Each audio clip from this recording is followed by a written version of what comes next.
কে রাখছে? তখন পরে জানতে পারে যে না, এটা শবরী দেবীর কাজ। এই শবরী দেবী তিনি কি করেন, এইগুলো সব ব্যবস্থা করে রাখেন। তো এইভাবে যখন জানতে পারেন তখন তিনার গুরুদেব, হ্যাঁ, তিনার গুরুদেব তিনাকে বলেন যে তুমি আমার আশ্রমে একদিন আসবে, তোমাকে আমি দীক্ষা প্রদান করব। দীক্ষা প্রদান করার ফলে তুমি এক প্রপার ভগবানের সেবক হিসেবে গণিত হবে। তো দেখেন, আমরা তো এমনি কান ফুকে ফু মেরে দীক্ষা নিয়ে নাই, হচ্ছে না, আমাদের হয়ে যাচ্ছে, চলে যাচ্ছি, ফু মেরে দিচ্ছে, দীক্ষা হয়ে যাচ্ছে, শরীর শুদ্ধ হয়ে গেছে, এখন বিয়ে করতে পারবো। এভাবে আমাদের মনোভাবনা রয়েছে। কিন্তু শবরী দেবীর মতন কি আমরা সেবা করেছি সাধুর? সাধু সেবা করেছে কি? না, তার জন্য দীক্ষা নিয়ে কোনো কাজ হচ্ছে না।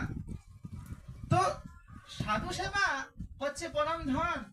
শবরী দেবী লুকিয়ে সাধু সেবা করেছেন, কিন্তু গুরুদেব অন্তর্যামী তিনি হৃদয় ধারণ করে বুঝতে পেরেছেন যে আমার জন্য কেউ সেবা করছেন, তাকে আমাকে ডাকতে হবে, দীক্ষা প্রদান করতে হবে।